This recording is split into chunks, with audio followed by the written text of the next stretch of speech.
आकांक्षा यादव। वक्त हो चुका है न्यूज बुलेटिन का, तो आइए नजर डालते इस वक्त की खास खबरों पर। नौगावा सादात में चल रहे घोर भ्रष्टाचार को लेकर आज उपजिलाधिकारी ने अधिवक्ताओं को आश्वासन दिया। जैसे कि पिछले 10 दिनों से नौगावा सादात के अधिवक्ता धरने पर बैठे थे, लगातार तहसीलदार के विरुद्ध धरना प्रदर्शन कर रहे थे और अधिवक्ताओं ने तहसीलदार पर पैसे लेकर काम करने के आरोप भी लगाए थे। उसको लेकर आज तहसीलदार ने सभी अधिवक्ताओं से खेद की आशा जताई और आगे से अधिवक्ताओं के सभी कार्यों को समय एवं बिना पैसे के करने का भरोसा दिया। क्वेश्चन करिए सर। आपकी जो हड़ताल चल रही थी, धरना प्रदर्शन चल रहा था, किस मुद्दे को लेकर चल रहा था? ये हमारी तहसील नौगावा सादात में जो धरना प्रदर्शन चल रहा था, तहसीलदार के भ्रष्टाचार के खिलाफ चल रहा था। क्या था भ्रष्टाचार के? भ्रष्टाचार का क्या ये था कि ये अधिकांश काम जो है बिना पैसे लिए दिए नहीं करती थी। तो आज हमारी एसडीएम साहब ने इस संबंध में भी मध्यस्थता करी है और उन्होंने स्वीकार किया है कि अगर कोई मेरे से जाने अनजाने में कोई गलती हुई है तो उसके लिए मैं खेद चाहूँगी और आइंदा हम बार और बेंच का सामंजस्य स्थापित करने की मैं पूरा भरसक कोशिश करूँगा।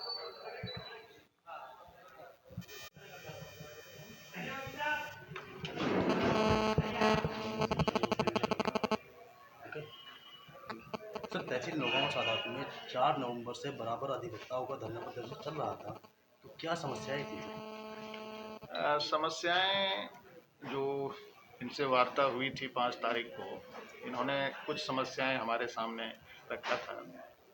दरअसल में जब से लॉकडाउन मार्च से चल रहा था, लॉकडाउन के दौरान कोर्ट चूँकि बंद थे सोशल डिस्टेंसिंग की वजह से, जो राजस्व परिषद के और शासन के निर्देश थे, आदेश थे, तो कोर्ट बंद थे।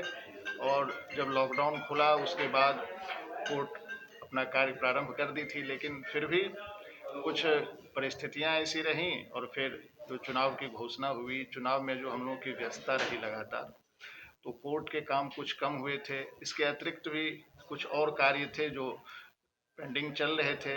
उसी संबंध में इन्होंने ये सब मांगे रखी थी और हमने इन्हें आश्वस्त किया है कि ऐसे जो भी पेंडिंग कार्य हैं उन सब का निस्तारण हम जो है अतिशीघ्र कोशिश करेंगे। 1 सप्ताह से 15 दिन के अंदर इन सारी समस्याओं का जो है समाधान कर देंगे और पूर्व की भांति सुचारू रूप से सारे कार्य जो है चलने प्रारंभ हो जाएंगे। लेकिन सर, उन्होंने तो ऐसा बोला है कि हमारे काम से पैसे ना देने की वजह से पेंडिंग है। नहीं, ऐसी कोई समस्याएं नहीं थी। ये कोई तो ऐसा बोल रहे हैं कि जिनसे वो नहीं, वो बोल रहे हैं, लेकिन अभी जो वार्ता हुई है ये ऐसा कोई बिंदु नहीं था। तो झूठ बोल रहे थे? नहीं, मैं ये नहीं कह रहा हूँ कि वो झूठ बोल रहे थे, क्या बोल रहे थे, किस बिना पे वो बोल रहे थे।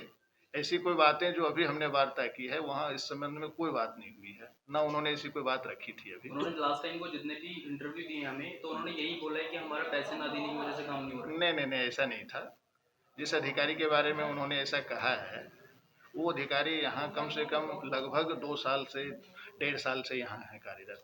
ये लॉकडाउन में जो कार्य कुछ प्रभावित हुए, खास करके लॉकडाउन की वजह से कोर्ट बंद रहे या जो सोशल डिस्टेंसिंग की वजह से यहाँ पे जो व्यवस्थाएं थी कि बहुत कम लोग आएंगे, कुछ चीज़ें बंद थी, खतौनियाँ बंद थी, तो इन सब की वजह से जो एक गैप हो गया था ना, उसी का परिणाम था कि इस तरह के आरोप आए थे। ऐसी कोई बात। अच्छा सर, उन्होंने पहले भी कभी प्रदर्शन किया था? नहीं, अभी ऐसी कभी कोई बात नहीं हुई। उन्होंने बोला कि 6 मंथ पहले भी प्रदर्शन किया था, तो एसडी साहब ने हमको आश्वासन दिया कि अब से ऐसा नहीं होगा, फिर पैसे लेने बंद कर दिए। नहीं, ऐसा नहीं था। उस समय जो बिंदु आए थे, कुछ काम को पेंडिंग, जो काम पेंडिंग चल रहे थे, उसके संबंध में इन्होंने फरवरी में एक जो है वार्ता हुई थी और उस पर मैंने फिर उसे कार्रवाई की थी और सारे काम जो है पटरी पे आ गए थे। तो फिर उसके बाद इन्होंने ही इस बात को कहा था कि नहीं सब अब काम जो है धीरे धीरे शुरू हो गए हैं, गति में आ गए हैं, ऐसी कोई बात नहीं। उसके बाद लॉकडाउन प्रारंभ हो गया था। जितने भी आरोप लगाए उन्होंने पैसे लेने वाले को सब झूठे थे मतलब? नहीं, ऐसी कोई वार्ता अभी नहीं हुई है, ना इस कोई बिंदु था। लेकिन उन्होंने सिर्फ एक ही आरोप लगाया जिससे धरने पे बैठे कि पैसे लेके काम हो रहा है, बिना पैसों के हमारा काम पेंडिंग है, किसान डायरेक्ट काम करा रहे तो हो रहा है। नहीं, अभी मैं वार्ता अभी करके आया हूँ। इस संबंध में कोई उनकी ना तो मांग थी ना कोई वार्ता थी। अमरोहा से सीनियर संवाददाता अदनान की रिपोर्ट। अमरोहा जनपद के जोया कस्बे में स्थित सरकारी आवासीय परिसर में शॉर्ट सर्किट से आग लग जाने से हड़कंप मच गया। यहां पर आग लगने से सूचना पर तुरंत के बाद दमकल कर्मियों की मौके पर बुलाया गया। दमकल की गाड़ियां इस वक्त आग बुझाने में जुटी हैं। हालांकि आग लगने के बाद सभी इलाकों में हड़कंप मच गया है। अमरोहा से सी न्यूज़ संवाददाता गौरव श्रीमाली की रिपोर्ट। रामनगर विधानसभा से विधायक भागीरथी देवी की जीत होने को लेकर उनके कार्यकर्ताओं के द्वारा गौनाहा में विजय रथ जुलूस निकाला गया, जिसमें अनेकों कार्यकर्ता इस जुलूस में उपस्थित रहे। बताते चले विधायक भागीरथी देवी 5वीं बार विधायक बनी हैं। वह 2000 सन में शिकारपुर विधानसभा से पहली बार विधायक निर्वाचित घोषित हुई थी और चौथी बार रामनगर विधानसभा क्षेत्र से विधायक निर्वाचित होकर चंपारण के नाम रोशन की है। रामनगर और शिकारपुर मिलाकर 5 बार यहाँ से विधायक रह चुकी हैं। इनको आज तक मंत्री पद नहीं दिया गया। हम लोग यहाँ की जनता मांग करती है कि उनको कैबिनेट स्तर का मंत्री बनाया जाए और चूंकि यह कृषि बाहुल क्षेत्र है, इसलिए कृषि क्षेत्र में ही उनको किसी मंत्री का पद दिया जाए। आप लोग सब भाजपा पार्टी के कार्यकर्ता हैं, आप लोग की क्या मांगे हैं? हम लोग का मांग है कि हमारे क्षेत्र के माननीय पद्मश्री से सम्मानित भागीरथी देवी विधायक जी 5 बार से जीत रही है। हम लोग चाहते हैं कि इस साल अब की बार मंत्री पद दिया जाए इनको, भागीरथी देवी जी को। भागीरथी देवी जिंदाबाद, जिंदाबाद, जिंदाबाद, देवी जिंदाबाद, जिंदाबाद, जिंदाबाद, भारतीय जनता पार्टी जिंदाबाद, जिंदाबाद, जिंदाबाद, भारतीय जनता पार्टी जिंदाबाद। बिहार से सी न्यूज़ संवाददाता आर्यन की रिपोर्ट। कल आए उपचुनाव के परिणामों में समाजवादी पार्टी की करारी शिकस्त ने पूरी पार्टी को सोचने पर मजबूर कर दिया है। आज पार्टी की मासिक बैठक में पहुंचे पूर्व मंत्री ने पार्टी की हार का ठीकरा मुसलमानों के सिर फोड़ते हुए कहा कि मुसलमानों ने गलती की और कांग्रेस को वोट दे दिया तो हम चुनाव हार गए। आगे हमें ये रणनीति बनानी होगी कि जो 2022 के लिए भाजपा अपनी नीति बनाती है उसकी काट क्या होगी और उससे सावधान कैसे रहना है। कार्यक्रम था, किस प्रकार से कार्यकर्ताओं को कैसा कार्यक्रम था, क्या कार्यकर्ताओं को बताया गया? हमारे जो कार्यकर्ता हैं उनकी एक महीने की मासिक बैठक होती है। आज ये मासिक बैठक।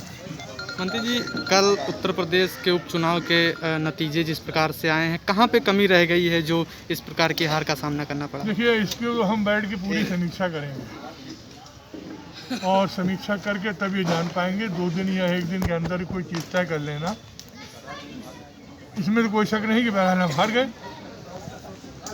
और जो चीज़ सामने आ रही है वो ये है कि मुसलमान ने यहाँ पर कुछ गलतियाँ की। जैसे वो जो यहाँ कांग्रेस तो सारा ज़्यादातर वोट मुसलमानों का चला गया। कौन सी है वो? बांगरमऊ जी। तो बांगरमऊ में मुसलमानों का वोट बढ़ गया। नतीजा ये हुआ कि हम कमज़ोर पड़ गए, हमारा वोट कट गया तो हम हार गए, वो भी हार गए। आने वाले 22 के चुनाव में किस प्रकार से तैयारी चल रही है आपकी? तैयारी बहुत उम्दा है। बस ये है कि भी जो हमारे कार्यकर्ता हैं उनको जोश दिलाना है और ये बताना है कि अगले चुनाव में ये जो आएगा 22 को, इसमें भाजपा कौन सा नीति अपनाएगी और उसकी काट क्या होगी, ये हम लोग अभी आपस में बैठे थे। बाराबंकी से सी न्यूज़ संवाददाता हयातुर रहमान की रिपोर्ट। खबर ललितपुर से है, जहां कौमी एकता समिति ने आज श्री अमर शहीद गणेश शंकर विद्यार्थी पत्रकार भवन सुपरमार्केट में गरीबों को खाद्यान्न वितरित किया। बताते चले कई सालों से कौमी एकता समिति गरीबों के हित में काम कर रही है। ऐसा ही एक कार्य आज पत्रकार भवन में देखने को मिला, जहां पर कौमी एकता समिति ने गरीब महिलाओं को खाद्यान्न बांटे। दिवाली के शुभ अवसर पर प्रतिवर्ष कौमी एकता सेवा समिति की पूरी टीम के माध्यम से खाद्यान्न वितरित करती चली आ रही है। आज कौमी एकता सेवा समिति ने नगर के जो ज़रूरतमंद परिवार हैं उनको दीपावली मनाने के लिए पूरी 3 दिन की राशन सामग्री दी है, जिसमें जितने भी परिवार में राशन सामग्री में जो भी ज़रूरतमंद चीज़ें हैं, मिठाई से लेकर आटा, तेल, चावल, दाल, सारी की सारी व्यवस्थाएं उस बोरी में मतलब पैक करके दी गई हैं। हमारा यह आयोजन हर वर्ष चलता है। पिछले करीब 7 वर्षों से हम लोग इसी प्रकार से दीपावली मनाने के लिए लोगों को, नगर के जो ज़रूरतमंद लोग हैं उनको देने का काम कर रहे हैं। हमारी संस्था आप लोगों ने देखा होगा कि लॉकडाउन के समय भी घर घर जाकर लोगों की मदद की और इसी क्रम में हमारी संस्था जो सामाजिक कार्यों में काम कर रही है, ऐसे ही आगे भी मतलब सामाजिक कार्यों में रुचि रहेगी हम लोगों की। और हम लोग चाहते हैं कि आज हमारी संस्था की ओर से हम लोगों को 100 परिवारों को देने का लक्ष्य है।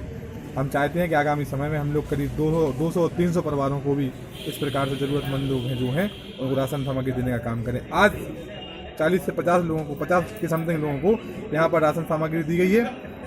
हमारी टीम आज शाम से ही कल परसों 2 दिन हम लोग नगर में घूमेंगे, भ्रमण करेंगे, घर घर जाकर लोगों का हाल लेंगे। उसी क्रम में हम लोग घर घर जाकर अपने उनको घर भी सामग्री पहुंचाने का काम करेंगे, घर घर जाकर।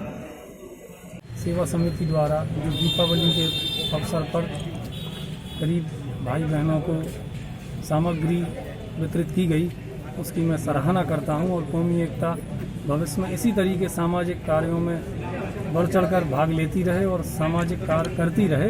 मेरी शुभकामनाएं और इनके परवेज जी के लिए बहुत बहुत मैं धन्यवाद अदा करता हूं। ऐसे कार्यक्रमों में बुलाकर मुझे भी समाज सेवा से जोड़ने का एक मौका देते हैं। क्या प्रोग्राम था आप लोगों का?